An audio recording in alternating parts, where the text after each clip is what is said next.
Thanks a lot for those trades. We'll keep coming back to you through the course of the show. But as we speak, almost a 265-point decline on the index. Let's also welcome both Prakash Diwan, market expert, of course, and Jai Bala of CatchTheChaos.com. Thank you. Good afternoon, gentlemen, joining in. Jai, coming to you first. Is there a possibility of the Nifty going further lower after a 1,000-point decline from the top? And would there be enough juice for the shorts right now? Thanks for having me on the show, Mangalam. Let's go back to how the markets got here. I had when the markets registered low at 15,100, I had said the markets have the potential to rally on a counter-trend basis to somewhere close to 16,800 to 17,200.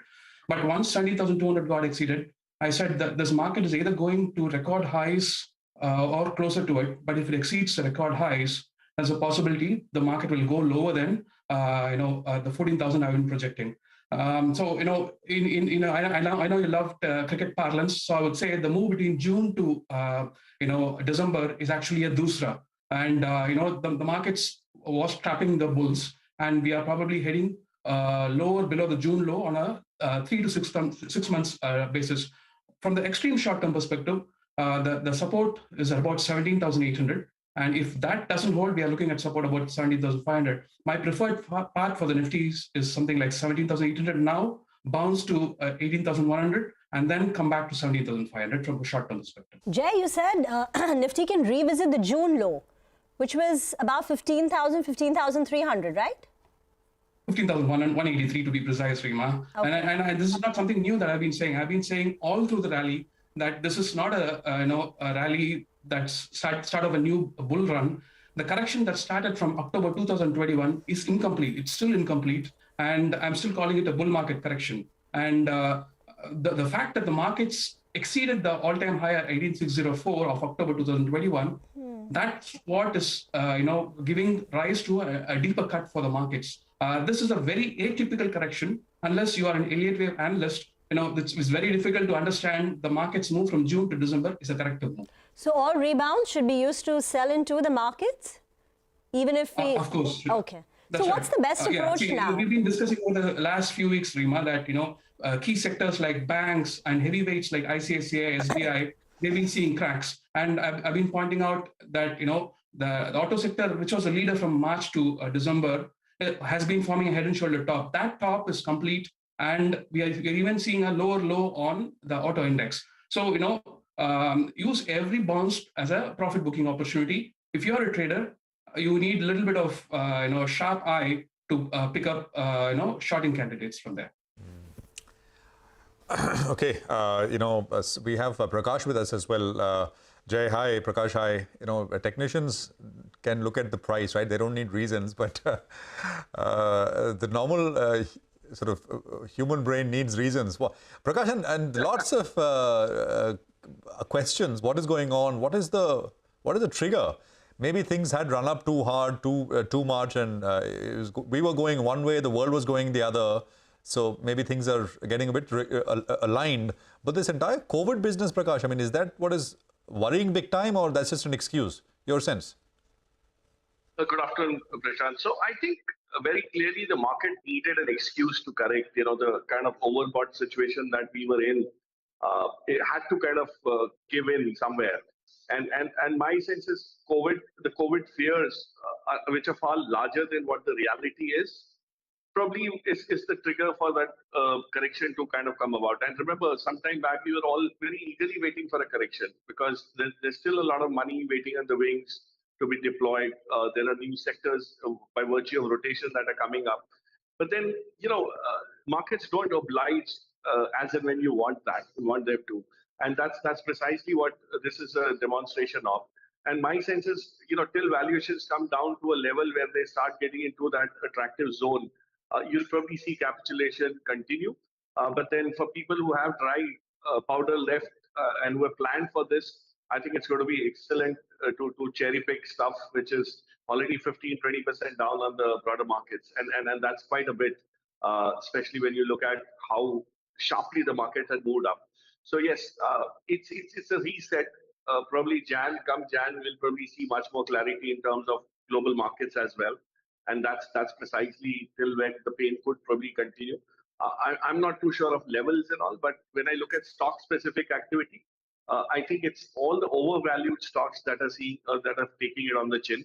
The value stocks still probably are holding themselves well, though there's also some correction there. But yeah, so nevertheless, it's going to be much more broader, much more deeper than what we've seen, and it's happened very gradually, but it's been very definitive. So maybe a couple of bad days continue, and then that's when the bottom starts happening. But specifically on stocks, I think it's a great opportunity to add. Prakash, you said that you are not adept at levels and you don't want to guess levels at which the Nifty, etc., the indices will settle. But and that's not what we seek from you as well. What we seek is what you said is a great opportunity currently to go ahead and buy stocks. I mean, what are the ones that are swimming into your can after this 15-20% sort of decline? I mean, which ones are you tempted to buy? I presume that you have a lot of dry powder.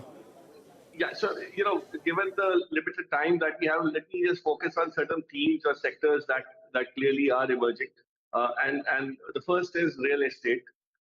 Very clearly, we've seen the prices that we saw in the real estate segment. Some of them selectively moved up. Some of the housing finance companies are looking very strong. Even at this point in time, irrespective of what's happened in the last couple of days or a week. I think, the likes of a PNB Housing Finance, some of the smaller, stronger banks like Federal and all, I don't see any reason why, if COVID doesn't get into, the economy in the same way as it did in, let's say, early 2020, why should, some of these banks start getting impacted so much? And these are resilient businesses built over long years of time. So it's not that, they're going to give it so easily. What you need to stay away from, Mangalam, that's precisely what I'm saying, is some of the names in the chemical pack, some of the names in probably, in the cement side, which probably might see some more correction, but real estate, railways, these are sectors where there is spending that's happening. And just to, tell you globally, things are actually looking up or could look up with this China plus one getting much more sharper if things really are going to slow down in China on the supply chain.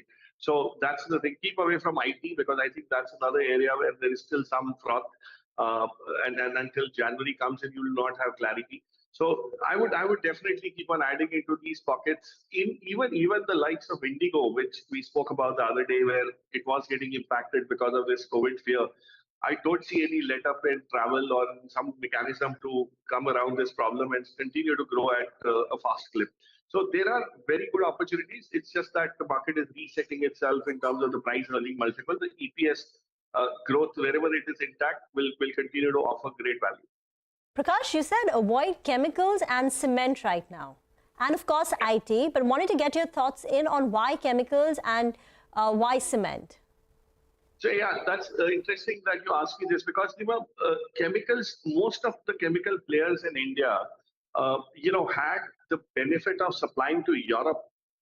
Basis, a lot of the things that they were raw material that was coming in from China. Now, if China were to start either consuming its own chemical, if things are as good as what we would wish it to be, or if things are really bad as the news flow is indicating, then you will have a shortage of APIs and intermediates and a lot of the raw material that go into making final goods for the European market. On the other side, the demand contraction that we are seeing in chemicals within the European market is very real. I have spoken to some large chemical dealers in Bombay, and the picture is quite grim, because they haven't seen orders come through for the last two and a half months. So, and chemical stocks were always riding very high on multiples, which factored in growth to continue for the next couple of years, because of capacity additions and things like that. But unlike chemicals, you look at some of the players like sectors like paper, for instance. I know I'm taking it off the track from the chemical side, but paper businesses are likely to continue to do very well, because they actually don't have any dependence on China in that sense, and in fact they substitute a lot of the Chinese supplies. So that's where you would need to look at. Integrated paper players would probably be far better than a chemical name which is reliant on raw material inputs from China and exports to Europe. So that's the kind of mix that's very clearly happening. So I would stay away from that. And cement is, of course, just because of the kind of momentum that we had seen built up. Nigel is not on the show right now, otherwise I'm sure you would add to it that some of the cement names had done 30-40% in a very short period of time. And whereas the earnings will still take time to catch up, and that could probably happen middle of next year. Okay, by the way, the market has broken through through a new low for the day. 17,830 was the low early so far, and we've basically come off a little bit more. So the low is 17,816 now. So that's a full 300-point cut on the index that we have right now. Jai, are at least in the near term, are things getting to a bit of an oversold zone, in your opinion? Yeah. That's right, Prashant. From an extreme short-term perspective, I'm looking for a low, but as a trader, I would look for some kind of drop in momentum to come through on a 15 minutes to 1 hour time frame. But I'm just watchful of it. If that comes through, we can have that extreme short-term bounce to somewhere close to 18,000, 18,100. But from a slightly higher time frame, the markets have got a little more to do on the downside. The other thing which is a little different is that every time, I mean, for as long as we can remember, at least I can remember now, one has gotten habituated to the fact that the dips don't last, right? Yeah. If they kind of get Shallow. bought without fail every day. And very quickly. And very quickly, right? Which is, so yesterday and today are stand out because that's not played out, right? And it's a powerful thing. I mean, you something has worked for so long, so buy the dip and you end up making money day after day after day for weeks, for months. So we'll see. I mean, this is really one of those change in regimes, which is buy the dip, and now, as Jai says, maybe time to sell the bounces, sell the rallies. That will only become clearer with time. But in the very near term, perhaps things are getting a little excessive. But it's also the fact that towards the year end, volumes are on the lower side. Gross volumes are lower. Today, UK markets are shutting half day on account of a Christmas leave. And there would be a lot of people on leave as well. Something that also exaggerates the price action that you would see. It does. Actually, volumes today on the Nifty, for example, I can see it right now. They are, for this time of the day, they are lower. Compared to? Compared to yesterday, compared to day before yesterday. Day before was a big volume day. But generally, volumes have been coming off all the way from... the high that we saw was on the 14th of December, 14th of this month. The recent high, the all-time high was on 1st December. That's 14th of December was a pretty strong number for this is Nifty volumes. And they've today, but there's still 45 minutes to go. And whereas the previous days are all end of day volumes, so we just need to account for that. But in any case, that's a point which is true not just here but around the world, that participation, of course, is thins out this time of the year. 17,834 on the index. We take our first break on the program. We are back. Jai and Prakash, of course, are with us. We also will have Anshul Sehgal of Kotak PMS join us on the other side. Stay with us.